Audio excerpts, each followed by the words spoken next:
여러분 안녕하십니까, 진성호입니다. 더불어민주당 이재명 대표가 수원지검에 의해 기소되자 이재명 대표는 이 창작의 수준 운운하면서 전면 부인하고 있습니다. 그런데 실상은 이재명 대표에게 상당히 불리하게 돌아가고 있습니다. 자, 방금 이 이화영을 수사해서 결국 징역 9년 6개월이라는 중형을 선고받게 했던 이 수원지검이 이화영의 1심 판결 결과에 불복해서 항소했습니다. 더 중한 형을 받아야 한다는 겁니다. 실제 수원지검은 이화영에게 징역 15년형을 구형했습니다. 그래도 1심에서 징역 9년 6개월은 엄청난 겁니다. 자, 지금 이런 이 수원지검의 항소에 이재명 대표가 오히려 더 긴장해야 될 겁니다.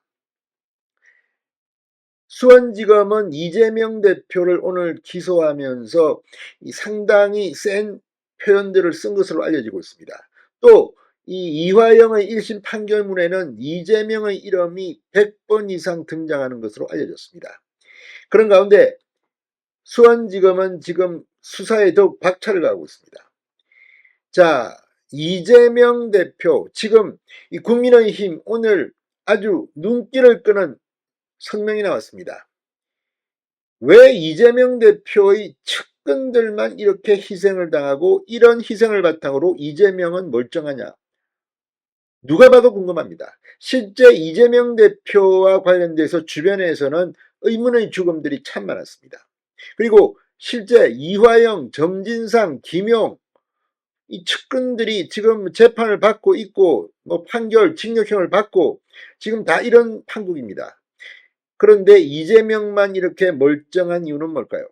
아무튼 수원지검의 방금 전 공지문이 눈길을 끕니다. 진성호의 융단 폭격 시작합니다. 이재명 더불어민주당 대표를 융단 폭격합니다. 방송에 앞서 아직 진성호 방송의 구독자가 아니신 분은 붉은색 구독 버튼 눌러주십시오. 더 좋은 방송으로 보답하겠습니다. 자, 물론 예단하진 않겠습니다. 그러나 이재명 대표가 죄가 있다면 이화영은 종범이고 이재명은 주범 아닙니까?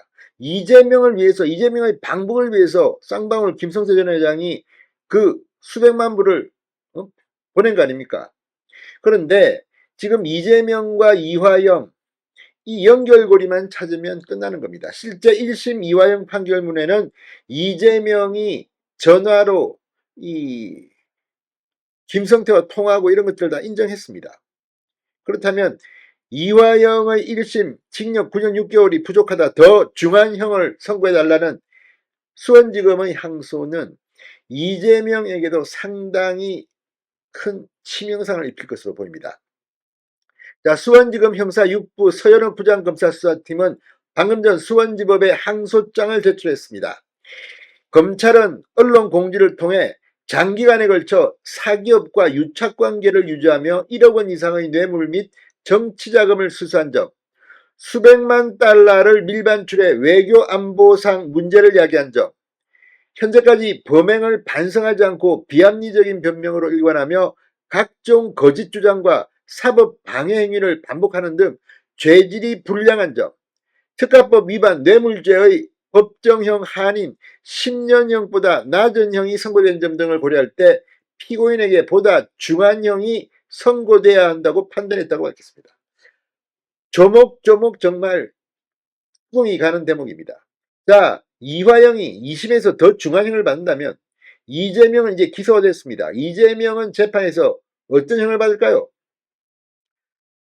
이 점에 있어서 이재명은 지금 고민에 빠졌을 겁니다. 자, 검찰은 또 1심은 최종적으로 조선노동당에 전달됐음이 입증되지 않는다는 이유로 외국환 거래법 위반 중 600만 달러에 대해 일부 무죄를 선고했으나 금융제재 대상자의 범위를 협소하게 해석한다면 조선노동당 등 금융제재 대상자가 제3의 단체를 형식적으로 끼워 넣어 자금을 수수한 경우 처벌의 공백이 발생한다. 북한 정권의 주요 자금원 차단이라는 입법 목적에 반할 소지가 있어 법 해석을 바로잡기 위해 외국환 거래법 위반 부분에 대해 항소했다고 밝혔습니다. 또 뇌물 및 정치자금법 위반에 대해서도 일부 무죄를 선고한 부분에 대해 사실 오인 및 법리 오해를 이유로 항소했습니다. 구구절절 이화영에 대한 항소 이유를 보면 이재명의 기소 어떻게 될지 짐작은 갑니다. 자, 이 국민의힘 박준태 원내대변인은 방금 전 논평을 냈습니다. 아주 눈길을 끕니다. 검찰이 이재명 대표를 쌍방울 대북 송금과 관련한 제3자 뇌물 혐의 등으로 기소했다. 우려하던 이 대표의 사법 리스크가 현실화됐다며 이재명 대표의 호위무사들은 이재명 대표를 지키기 위해 판검사를 처벌하고 판사를 선출하겠다고 외치며 일제히 사법부 장악에 시동을 걸고 있다. 이 대표를 위해 검사를 탄핵하고 유죄가 선고되면 판결을 내린 판사마저도 탄핵하겠다는 선언이자 입법 쿠데타라고 비판했습니다. 자, 측근들을 희생시켜 정치적 자산으로 삼는 측은하고 무책임한 리더십도 반복적으로 노출되고 있다. 법을 무시하는 무리한 정치 행보에서 쫄린 느낌이 수시로 터져나온다. 쫄리면 지는 것이라고 꼬집었습니다. 자, 지금 박 대변인 말처럼 측근들을 희생시켜 정치적 자산으로 삼는 측은하고 무책임한 리더십.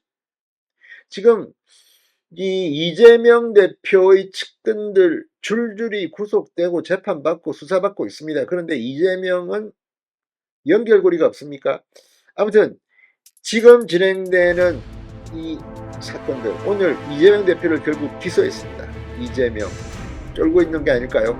진성호의 윤간 폭격이었습니다. 여러분 감사합니다.